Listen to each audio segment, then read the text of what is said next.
right, everyone, thank you very much. First, thank you very much for inviting me here. That's a completely new experience for me in Tbilisi. A year and a half passed, and I don't remember meeting such an audience as today. So a little scared, but help me with that. Now, I named this the flow. This is about the flow of how I found myself here. And I want to share with you certain things that I have done before we were able to use PowerPoints, before we had internet, before we had cellular phones. Now, let me see who is in this crowd who was born before 1990. And this is, for the rest of the crowd, the reasons why I've been telling you this is this. All these things happened, my fuck-up happened in the first part. I mean, I had many of them, but the first one, which I'm going to be talking about, happened before any of the startup communities were there. But the people, as we are all over the world, quite intentionally, Homo sapiens, we try new things. We try to go beyond our boundaries, beyond the set boundaries. And this is what the young people do, and this is what they should be doing. Now, let's see. Now, my flow is about arrows that went right, wrong, all over the place, and this is about the life itself.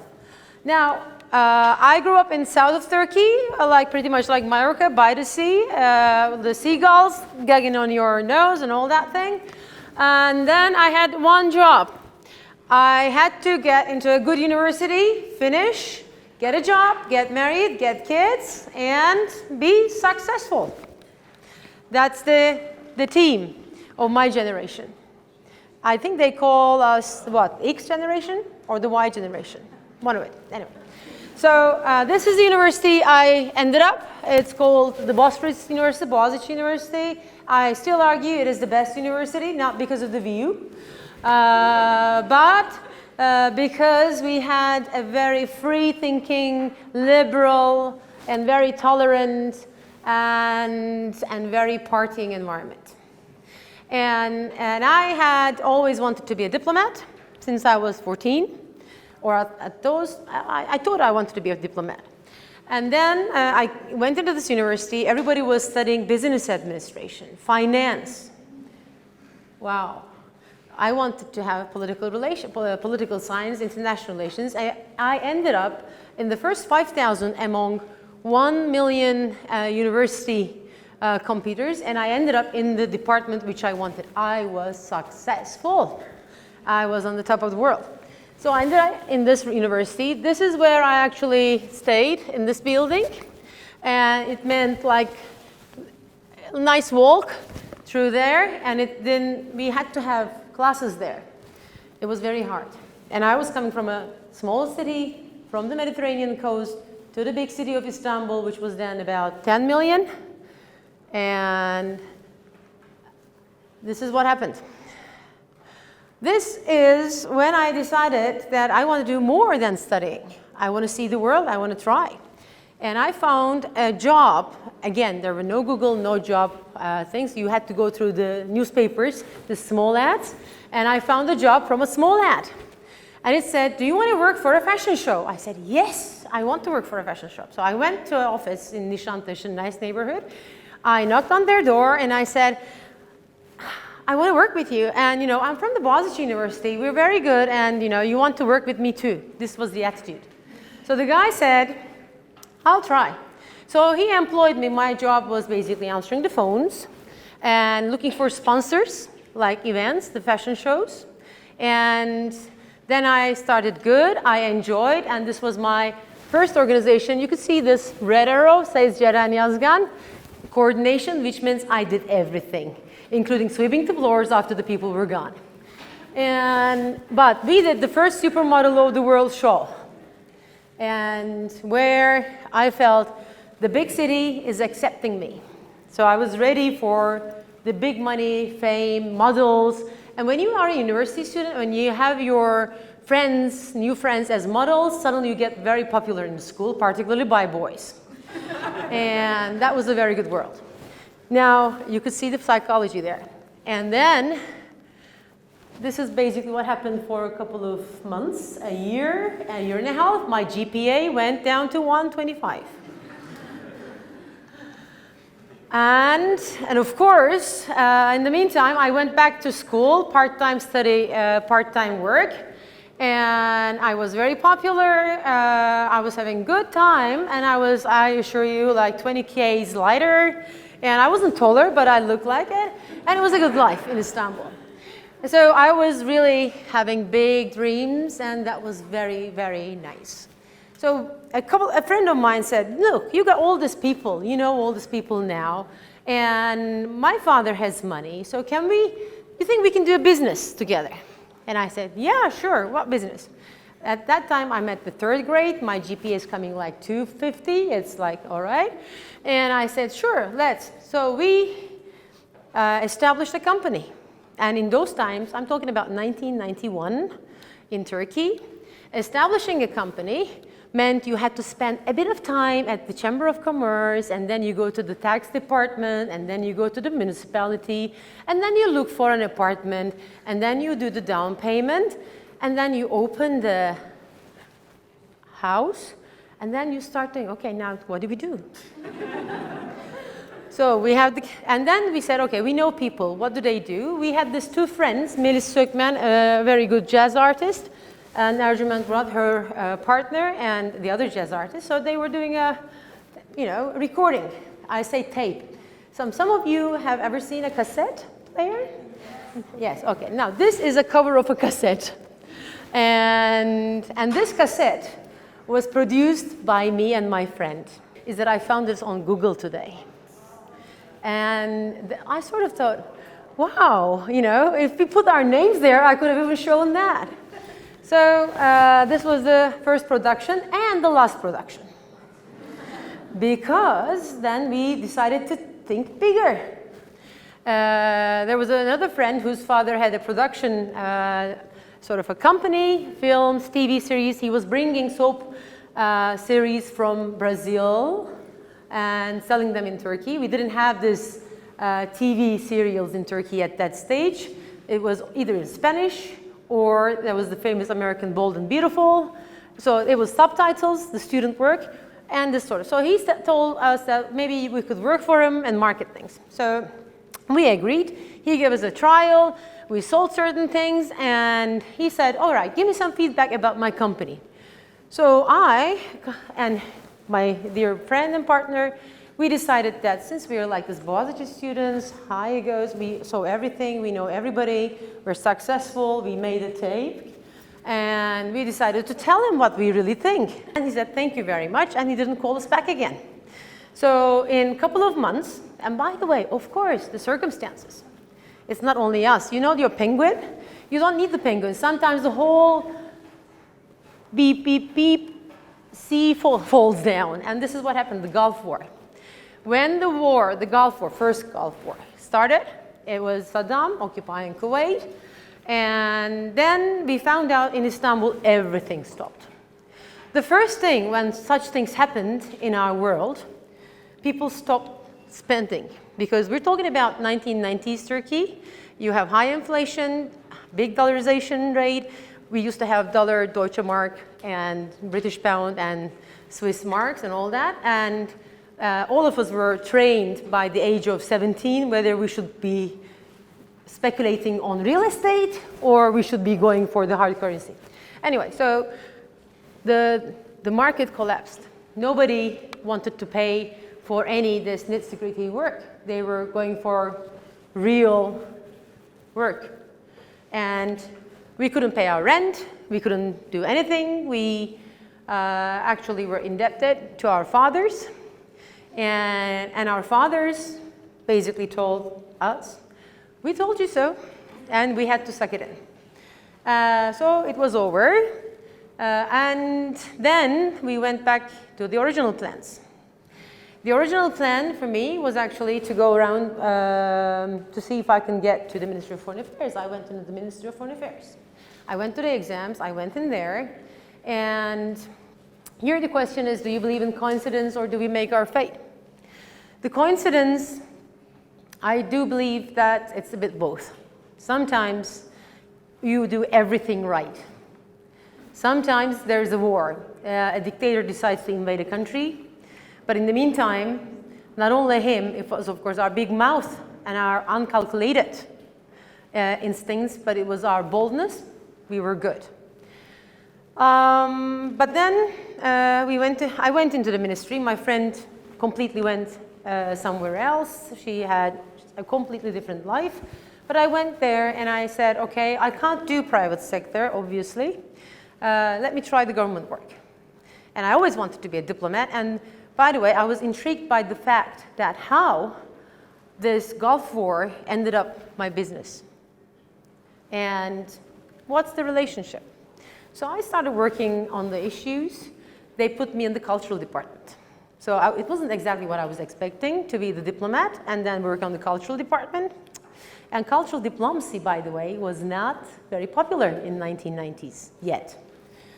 So I worked for 2 years in the headquarters, again, starting to sweep the floors, doing the photocopies, and thinking that you're going to save the world with your amazing education, and everybody should be asking you your ideas.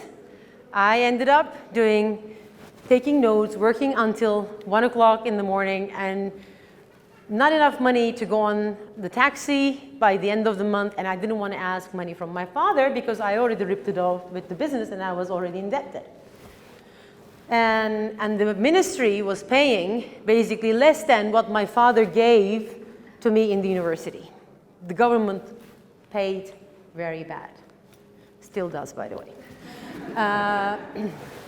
My first posting, it was in Muscat, Oman, beautiful place if you ever go there. And it was what I chose. Because the person I was working with, the Director General, became the ambassador there. And I didn't want to go anywhere else. I didn't want to go to the Central Asia. I didn't want to go to Europe.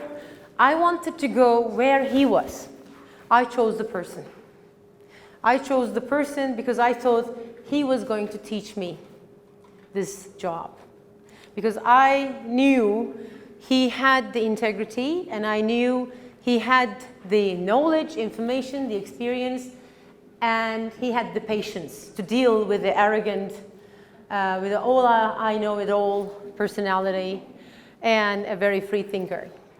So, do I believe in coincidence? Yes. If I didn't work in the cultural department and if I didn't insisted on moving on to the Eastern European department, I wouldn't have met him. But also, if he didn't go to Muscat and if I didn't follow him, the rest wouldn't happen. I met my ex-husband in Muscat. I sort of proposed to him before I got my curtains. And we got married. And my boss told me, "Are you sure?" I said, "Yeah, I'm sure. And what can go wrong?" And then my father said, "Are you sure you're going to get married in this business? Nobody's going to stick with you." And he told my former husband, "Are you sure you want to marry this woman?" And he reassured him, like, yes, sir, I will stand by. Never believed. And then, so what happened is, then I got my posting in OSCE Vienna, where the 1997, mid-90s, the world was changing, New World Order was here. Everywhere was going to be free. We were going to have this amazing free world where the world was going to be flat. And and I was in the middle of it. And I just realized there that everybody spoke Russian except for the Turks. Like all NATO allies, the diplomats were speaking Russian. All former Soviet countries, the diplomats were speaking Russian. Only us, we didn't speak Russian. Nobody in our delegation spoke Russian. I realized there's an opportunity. So I started taking Russian lessons in Vienna. And there was the 1999 OSCE summit in Istanbul. I was 9 months pregnant. I lied to the Turkish Airlines to be in that summit, officially lied. And then I got there. I I was thinking, I was in this room, sitting right somewhere here with my huge belly, and I was pretending as if I was from the Turkmen delegation, because our delegation was supposed to be all high-ranking people. I was still like junior, but I had this also very good ambassador who trusted me and who basically appreciated my ambition to be there, to see it all, to try it all, to learn all. So he gave me a chance, he gave me a pass, and he let me be in that room. That was very important for me. But I was again thinking, yes, I've seen it all, I've done this, now I'm top of the world is changing, and I was a witness. Well, in 1999, the world did not change exactly the way we think. I found myself back there in the ministry's corridors that my former ambassador was retiring, and there was no one to protect me in the sense that my successes and my ability. I found myself in the Latin America desk. And I was thinking like, here, I started learning Russian. I had great experience. I come from a very good background. I'm telling all this to myself, of course. And I'm in the Latin American desk. Why? And in the meantime, I had my first child. Then I said, okay, I'll see what I can do, but I said I want to go and learn Russian. So I took part-time Russian lessons, had a kid, had a job, had to learn about Latin America. You know, the time passed. They told me, so you're speaking Russian, you want to continue learning yours? And I said, yes, they're going to send me to Moscow. And I ended up in Kiev. I was the first career officer who was sent on the second tour to Kiev. And I said, what did I do wrong? And I had this little car with the husband then and the child, a bit of house things. We drove to Kiev from Turkey. I fell in love with the country, with Ukraine. Driving there, it was beautiful. I fell in love with the people of Ukraine. I was there for 4 years while I was thinking, 2 years enough, I'll go just find myself in Western Europe. I didn't want to move anywhere because I was witnessing revolutions.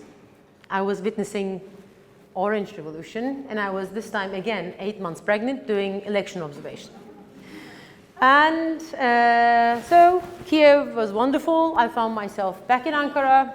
They told me, there's one department you should avoid when you call back. I said, yes, which one is that? And they said, that's the security department. I said, why? They work too hard. The boss is very hard. You don't want to be there with 2 kids. So I went to the personnel department. They gave me the paper. You don't know it before in Turkish system. They gave me the paper, and then I said, security department. I took it. I took it because I thought, I can do everything. This is a job. It became a passion because I thought I was good at it. I started learning again. Then I did it good for 2 years, very good actually. And then I had the chance to pick where I wanted. This is the biggest luxury in a life of diplomat. If you get to choose your next posting, this is a great opportunity and a great chance. Any service, actually. Ask any diplomat. So I got the privilege, and I this time chose to go to Moscow. I went to Moscow because I spoke Russian, and I said, if you're a Russian speaker, you have to be there. And indeed, when I was in Ukraine, in Kiev, I had the gas crisis, the first gas crisis. And in Moscow, we had the second gas crisis. So I saw what we call the trubu, the pipes from both sides. I learned a lot. And then I ended up back again in 2012 when I started my job as the Deputy Director of Counterterrorism, Cooperation and Coordination Department in the Turkish MFA. Osama bin Laden was dead. Al-Qaeda was disappearing. The PKK terrorist group had a health fire, and there was some sort of a process going on. So it looked like I was just going to be busy with counter-radicalization, CVE, what to do in Africa to prevent terrorism and all that points. And in the meantime, I had a little master's degree online on these subjects. So I was thinking, maybe I do a PhD. I went there 2012. 2012, December, Syria was already gone. And then suddenly we had ISIL. The PKK started again. And from 2012 to 2017, the world, and particularly my country, was against the most serious terrorist risks that we had ever known. We lost 700 people only in suicide bombs. And if you think it doesn't feel like a fuck up, I can tell you it really does. Every day you go to office and you hear this bad news. You go to somebody else's office, you're the person nobody wants to see because you always give the bad news. Seriously, I mean, whenever people saw me in the ministry, they would basically say hello and goodbye. And it is funny now, it wasn't funny then, but the issue is normally the 2-year assignment lasted for 5 years. And I was thinking, what did we do as the whole of us so wrong that we ended up this place?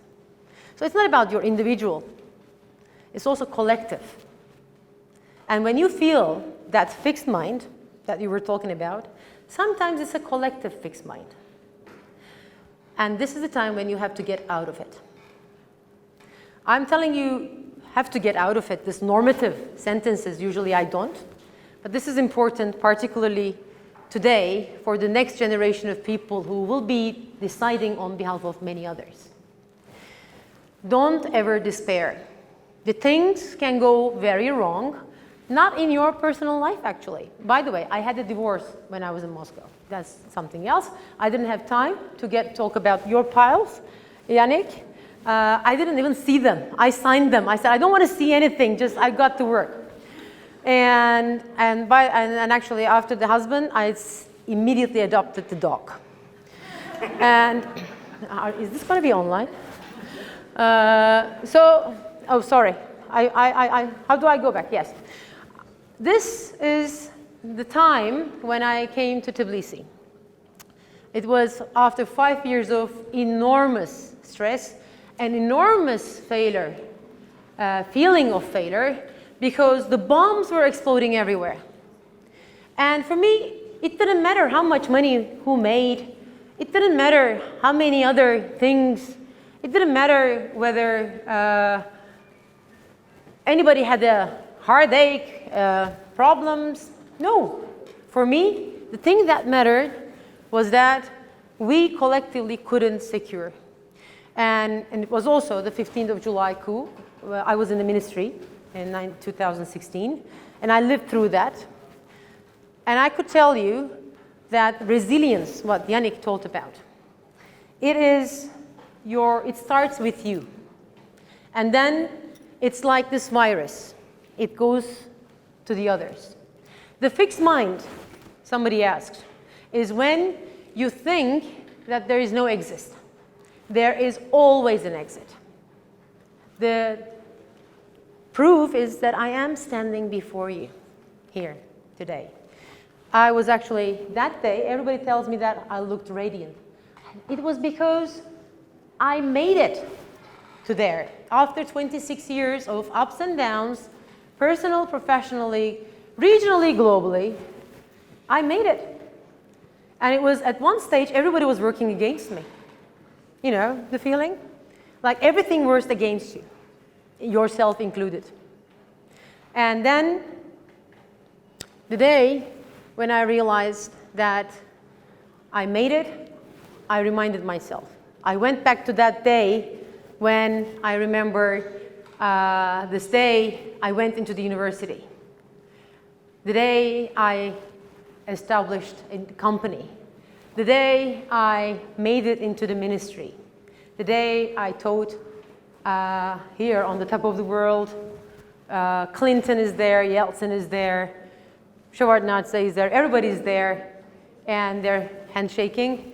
This is it, the world is saved. Yeah? So there are these good moments.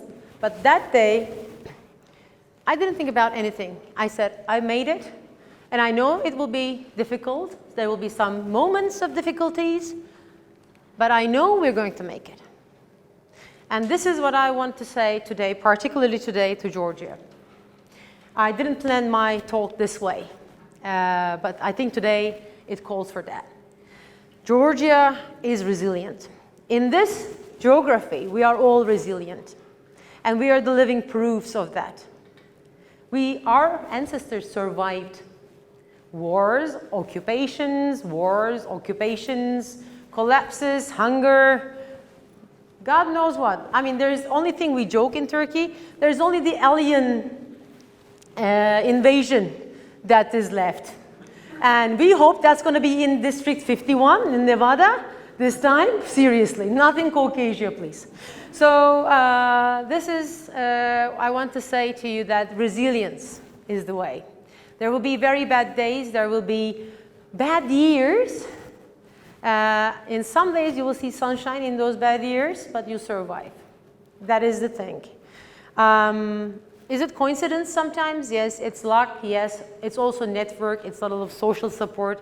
And that's why I thank to the organizers, to those guys, to Tequila for that matter, who made these nights possible so that we share this. I've been inspired by everyone here, by Gev's, by Yannick's stories.